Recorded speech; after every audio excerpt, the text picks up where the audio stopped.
Welcome to the Prodigal and the Priest podcast, a podcast about faith, sports, and two friends from different cultures.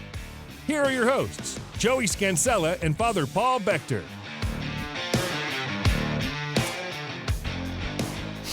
Good afternoon. Good morning.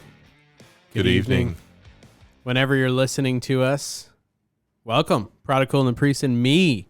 This is our question rendition, and I did a little wardrobe change in between our last one because it's the end of the workday. We're getting ready to go to the World Series. That's right. We're going to eat like 20 excited. hot dogs. We're going to watch 400 hot dogs. That would be impressive. Yeah, that would be terrible. Have you heard that thing? That would ruin it. About the one chip challenge? No. What is it? The Pocky or Packy or whatever? One chip challenge? I have no idea what you're talking about. Oh my gosh, we should do it, but I'm a little scared. It's the Carolina Reaper on this one chip. It's this one chip. The chip costs a pepper? $5. Yeah, it's a black chip, and they've put these peppers on it, like 3 different concoction blends. Oh no, that would destroy me. Yeah, I know, but like for charity or something. But not at this game. No. Like I'm that would talking ruin the just with our. experience. Oh yeah, with our podcast sometime. Yeah, if I could like block out a week to recover A afterwards. week? Very fragile. Do you like spicy foods? I do like spicy foods. They just don't like me that much. I agree. But I like them and I like eat dairy. them. It doesn't like me. Dude, I had the Popeyes spicy chicken sandwich a little while ago when I was on vacation. How was it? Delicious. Popeyes. That's all I have to say about it. Remember that whole It was thing between delicious. Popeyes and Chick-fil-A? Like, who's better? You remember this whole thing? No, somebody brought that up the other day, but I don't remember it. You missed. I haven't really watched TV in a long time, except for this last year. There you for go. sports. Well, there was a whole thing. Popeyes came out with the chicken sandwich, and then Chick-fil-A like tweeted at them like, "Hey, we're kind of the original chicken sandwich," and then it was like selling out because all these people were like, "Which is better, Chick-fil-A?" This. Here's the deal, flat out. Chick-fil-A is better because of the Chick-fil-A sauce. I've heard the Popeye sandwich is crispier and better and just an overall better experience. But I think Chick-fil-A sauce just puts it over. Chick-fil-A's, it's good. Right, but just the sandwich, no sauce, it's like, meh. I don't know. What sauce do you go for? I'm not sure. Are you? I always get the spicy chicken sandwich, original, not deluxe, and I don't say anything else. Should I be ordering a sauce on the sandwich? Are you? Well, you can't get it on the sandwich, but you get it and then you dip? Yeah. Oh, yeah. I dip the fries. I don't normally dip the What sandwich. do you dip the fries in? Chick-fil-A sauce. And you don't put the sandwich? Chick-fil-A No, it's a sauce? small little container. You ask for more than one. Well, I have a mean, teen who works at a hard to Chick-fil-A fit and the said once sandwich they in gave it. 20 Chick-fil-A sauces were requested, and they gave them. They got a So. great workplace culture. They're there There to you go. serve. So that has nothing to do with our questions here Except today. now I'm hungry. I know. We'll take it out at the game. All right, here we go. Ready to answer some intense questions? Yeah, let's do them quickly so I can go eat some Popeyes or something. All right. Well, the first one comes. Oh no, I don't have the name. Here we go. Anne-Marie, thank you for writing in. Anne-Marie says, "Hey, I'm just wondering, a few months ago, my friend Patty sent a question in, and it was about the Byzantine Rite and the Roman Rite and the differences. Joey, you acknowledged receiving the question and said a little bit of research was needed to answer. However, the question has not been answered yet. There's a friend of Father Paul's who we've called in as a specialist, which is funny because we reread the question and they're just like, hey, just give us some basic Like difference. a simple explanation. Simple. And we're like, no, we're going to find an expert. We're going to get the details. So, Anne-Marie, Patty, we have not ignored you. We're on our way. We've Coming contacted. to save you. I don't know if we with can a say his response name to this. officially since No, he's not not yet. committed. But once he's committed, we've we have a contacted ringer. somebody to give us the difference between the Byzantine and the Roman rites. So we should easily be able to answer this by June. And I want everyone to. That was very funny. I don't think Joey got the I should have requisite amount of I should have laughter. applauded myself Yeah, on exactly. the Because thing, I was just like, yeah, that's fine. Yeah, notice that it says it's been a few months. And that's all my fault. Like Joey asked me immediately, hey, what do you think about this? I was like, I'll answer it later. Yeah. Anne-Marie, Patty, I'm sorry. Mea culpa. Sorry, not sorry. Mea culpa. Super. We're going to make it up to you. We're going to have... You're coming to the World Series with us tonight. No, you're not. Okay. No, but we'll People get there are like, pretty these soon. guys are Next just couple like weeks. not focusing. Okay. Big waste of time. Yep. Okay. So yes, Anne-Marie, Patty, it is coming. We will make it happen. Okay. Why does St. Anne's not ring the bells during the consecration? I think it's such an important part and such a good symbol for children to be able to stop and realize that something miraculous is occurring. It would help parents out so much that they teach their children about the Mass. It may also be helpful to some distracted adults too. So I think this is anonymous. Let's see. Yep. All our questions are anonymous. Anonymous. Besides one or two. So Anonymous. were you an altar server growing up? Yeah, I was. Okay. Me too. My parish. Yeah, I rang the bells. I rang remember the bells. It was fun. I'm all about the bells. I like the bells. It's just, it's not our Each thing. its own, right? Yeah, it's not our thing right now at St. Anne, but I definitely support the bells. But and if I'm pastor, it'll be that, when right? I'm pastor, I'll change all the things. I mean, if you were, I'm not saying St. Anne's, but Mhm. you're made pastor of I don't know. I was a youth minister in Ennis, so you're made pastor in Ennis, which they already have the bells. But I mean, you add the bells if it doesn't have the bells. Yeah, I'm That's a fan of just the your bells. thing, fan. I like all the things. I think it's a well phrased question, like that. It calls us to mind. I think everything we can do to help ourselves recognize that this is not normal. Mm-hmm. Like we're not. It's so easy to get distracted or to fall into kind of habitual attendance of Mass. And okay, take for instance, I like to chant parts of the Mass. Not every priest does that, Right. but one of the reasons I like to do it is that I've noticed that it changes the atmosphere right away. Like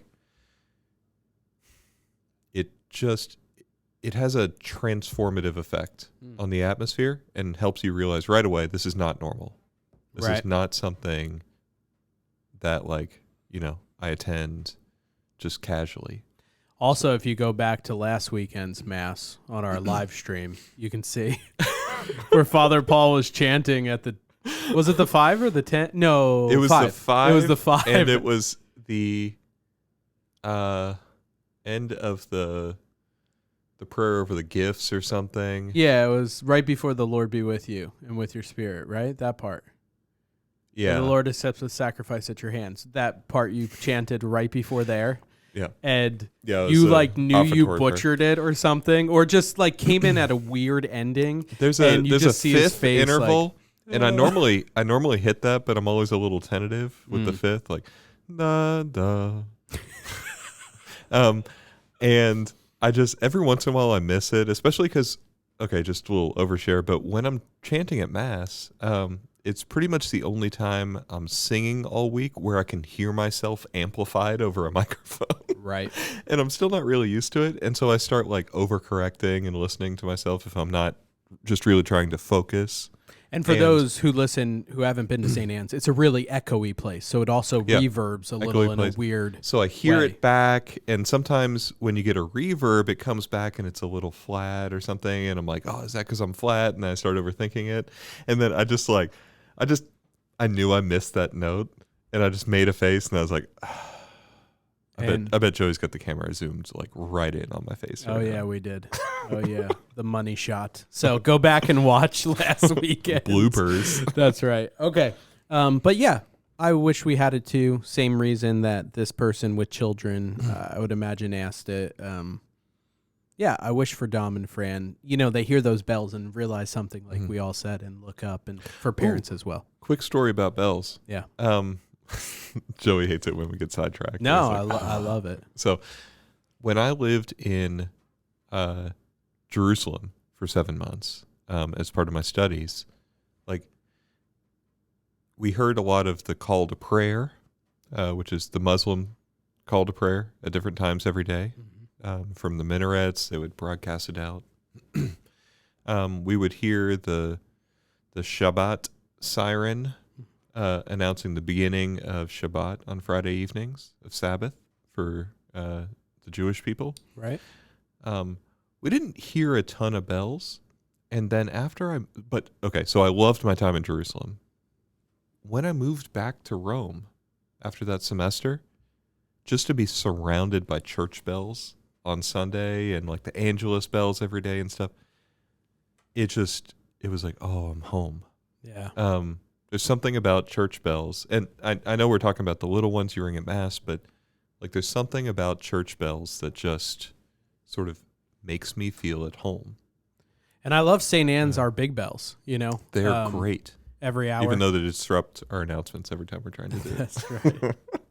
You must love then the Easter Vigil, where they're just cranking the bells during the Gloria. Oh, it's like you can't even hear what they're singing. It's just like, Glory, and it's like, bring. And you got a little altar server kid not knowing what they're doing. They're just going to town. Away. Yes, exactly. Yeah. I love it. All right, next question.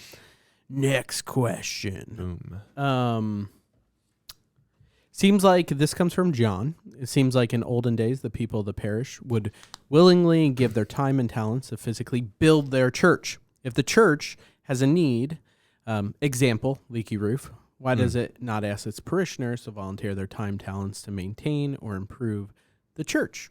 Great question, John. We really appreciate good question. That one. Good insight.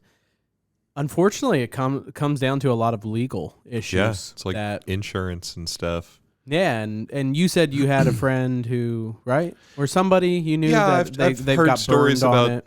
Yeah, like not being able to hold the project manager, the laborers accountable if the quality isn't good because, you got it for free.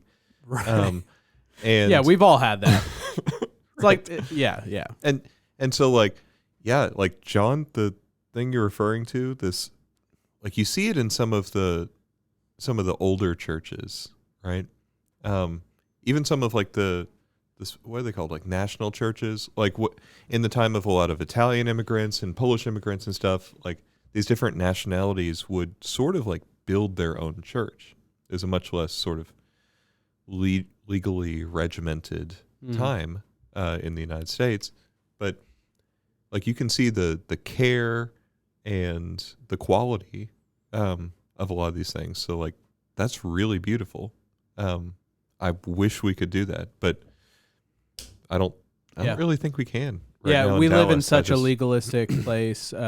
I think in general, the United States, that I'm not just saying towards Dallas. Just in general, United States culture right now is very contract, legal oriented. Yeah, unfortunate. So, but you saying that reminds me of Venice, where my first job was St. John Nepomucene's Church, which literally the Czechoslovakian immigrants that came over to pick cotton in the fields built the church by hand, brick by brick. The window, like amazing. Like it's so, just the whole everything about it is awesome. I was thinking of the painted churches when you go like further down Central Texas. Never done that. Always wanted to. I've done some of them. I took a vacation there some years ago when I was still studying, but I came back for a summer. Me and some priest friends rented a Airbnb barn in Central Texas, kind of close to Shiner. Well, I was going to ask if it was close to Shiner. Yeah. Did you go to Shiner Factory as well? Oh, of course. I can't drink beer. I've got an allergy to it. So I was just watching. I was just there as a bystander. Wait, had you already found out about this allergy? I found that out in like 2011 or so. Oh, nice. But it's still really cool. And so like Cyril and Methodius, that's not one of the painted churches, but still this like old Czech church that was probably built, by hand.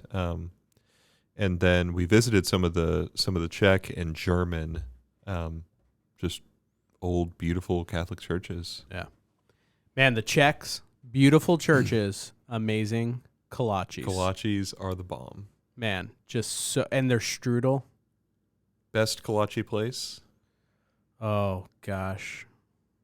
Probably don't in know. Ennis, right? Not in Dallas for you? Oh, yeah, for sure. Yeah. Places in Ennis. I bet Father Henry, though, would say West, where he grew up. West. And there's 2 in West. There's one that's called Slovacek's, and that's his favorite. I've been to that.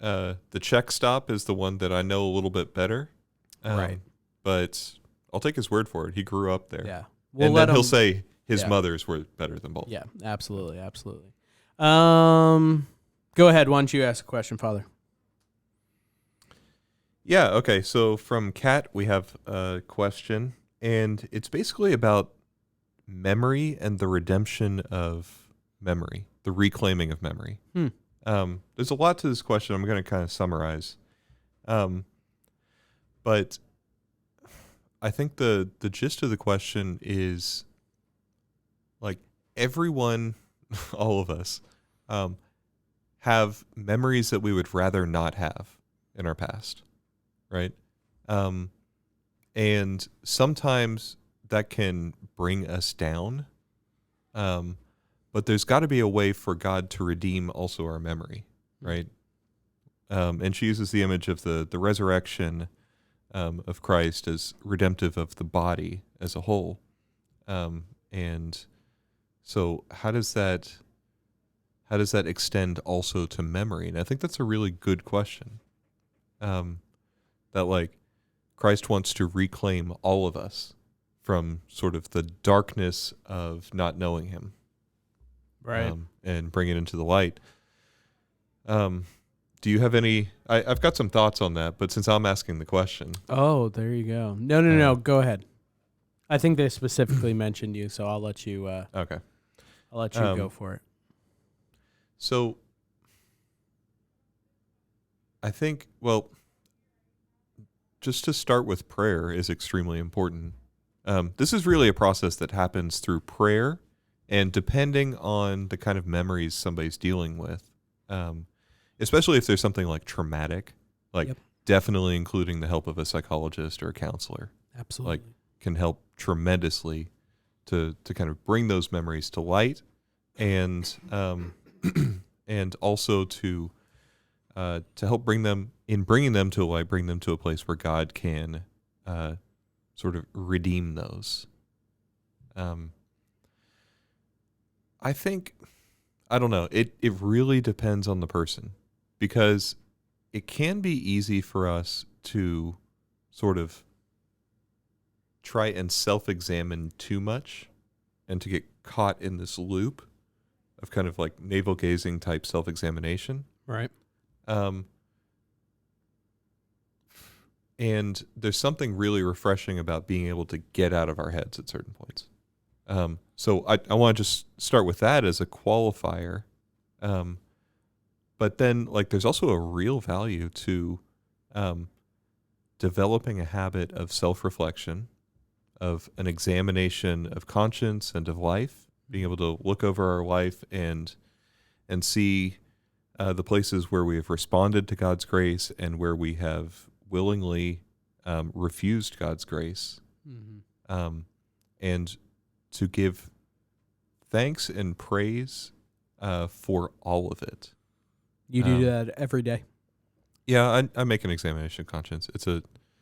It's a some days I do better than others. Right. But it's a really important habit for developing your spiritual life. Being able to, because so the thing is, like, we're all fallen, and a big part of our spiritual journey is coming to grips with that. Because we have a certain pride in us that's like, no, I'm not like the others, or no, I would never do that, or no, I've never done anything like that. And you see it sometimes when people first come back to confession, first time in a long time. They don't have the habit of examining their conscience very well. And so they'll confess things and then they'll immediately try and justify it by, like, saying how they made up for it. Like, there's a certain pride there that doesn't want to admit, like, I really fell and it was just me. It was nobody's fault. Right. And so there's a certain maturity in the spiritual life that comes from being able to accept in all humility that really is the case. Like, I'm really not as good as I think I am. Just all of us. Right. And being able to accept as the result of that realization that I need God's grace that much more. I should be that much more dependent on him if I'm not as strong as I thought I was. Right. Or as I would like to be, or as I've been telling myself I am. So all of that is I think intimately tied to developing a habit of self-examination under the guidance and the light of the Holy Spirit, and this process of the reclaiming of memory. Because what it's not any attempt to like erase one's memory or forget. It's an attempt rather to be able to see it all in the context of God's goodness. Right. And so to look back and feel, genuine contrition for the times when I've fallen, but to have that contrition not lead me into this sort of like self-absorbed shame, but rather drive me to grow closer to God. Right. Because I say self-absorbed shame because there is a type of shame that can lead us into a despair of God's mercy. I'll never be good enough. Right. And that's just like pride flipped on its head. And it's a trap from the evil one, like all of those different lies are.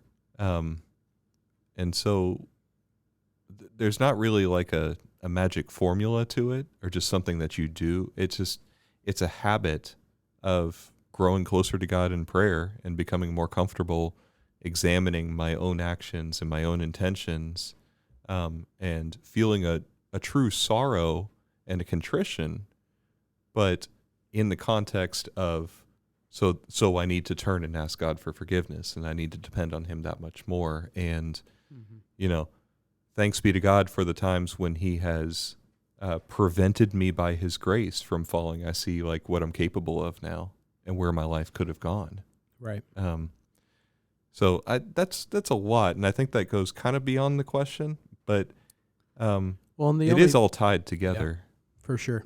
The only thing I would add to that, not in regards to sin, but in regards to tragedy and allowing God to speak into it. No, that's a good distinction.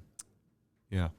I remember after Kiara passed away, our daughter, we did go see a counselor, and one of the most beautiful things she did was walk Nikki and I through the moment that we lost our daughter and she passed away, and had us pray with that moment, say, like, where do you see God in this moment?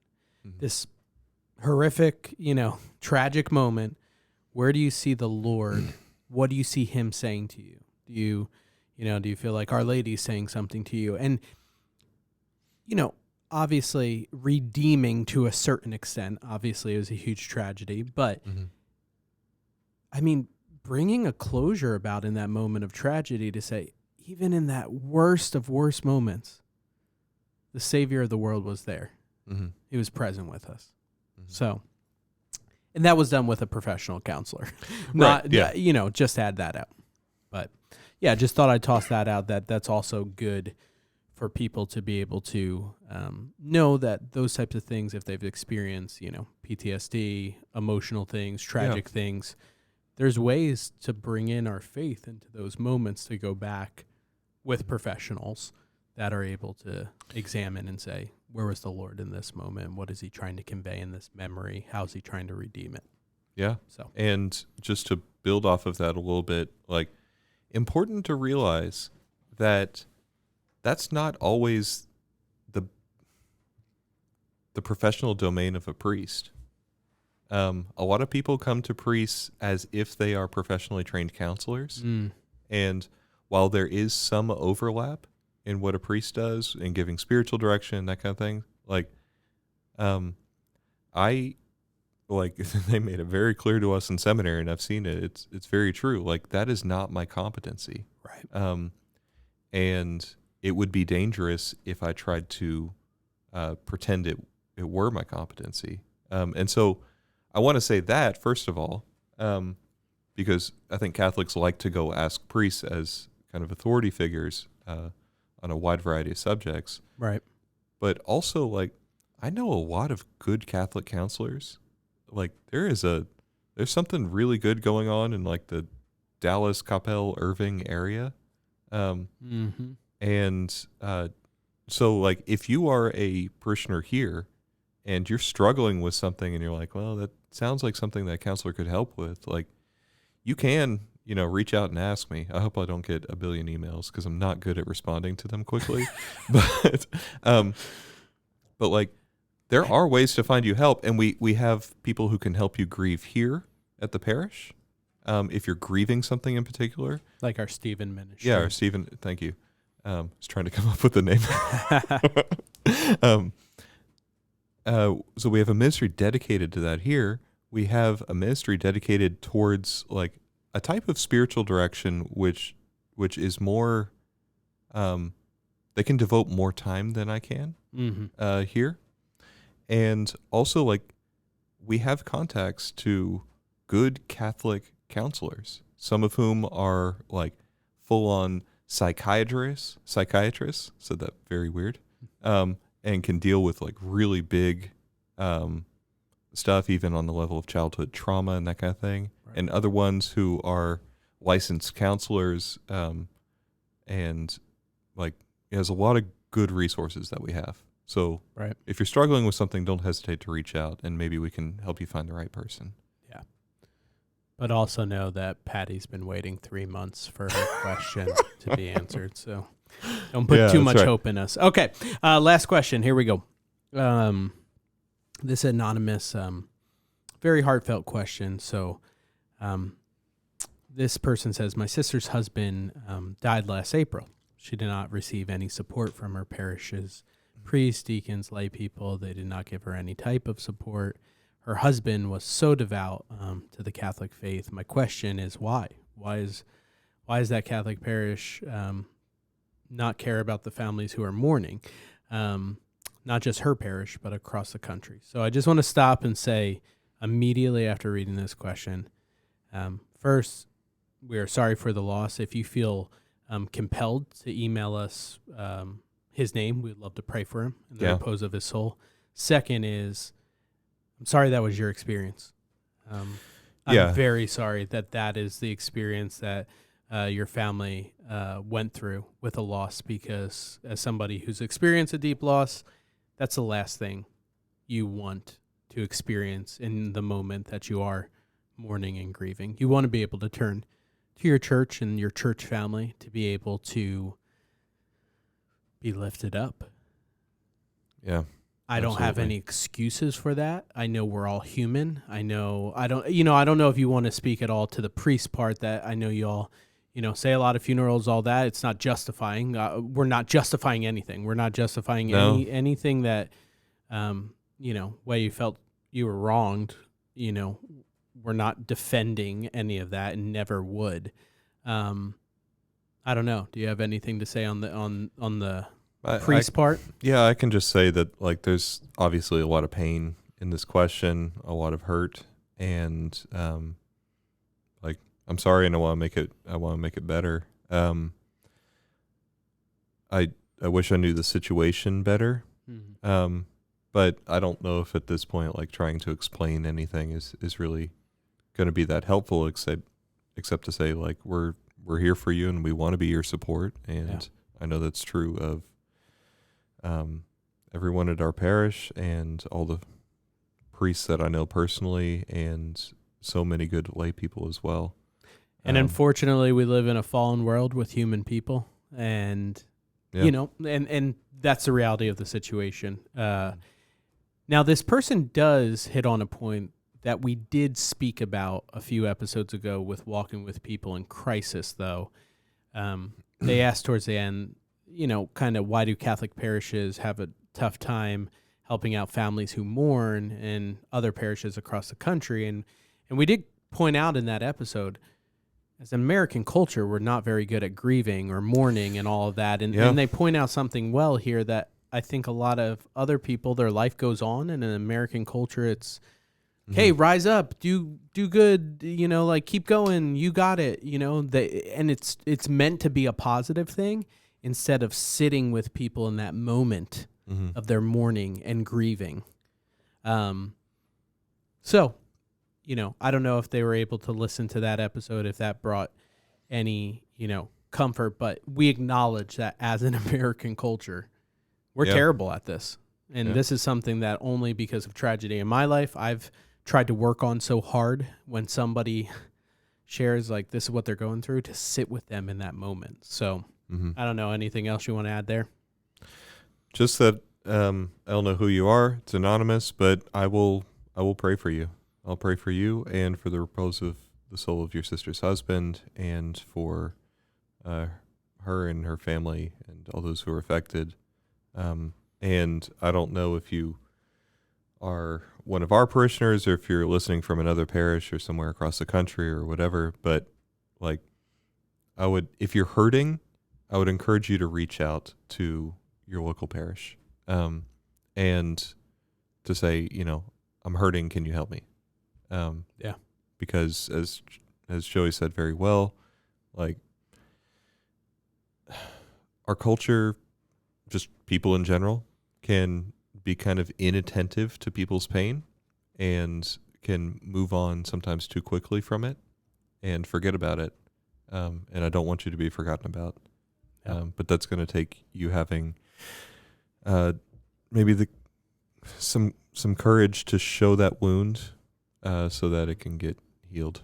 Yeah. And we will be praying for you, and we appreciate you reaching out. We appreciate all the questions. For anybody who has questions, make sure to reach out to us at prodigalandpriest@gmail.com or stparish.org/PTP. Thank you so much for all the questions, big and far. We will make sure to update you big and far. Yeah, forget it. We'll keep you updated on the big thing, the World Series, right? Game 6. Take care. God bless.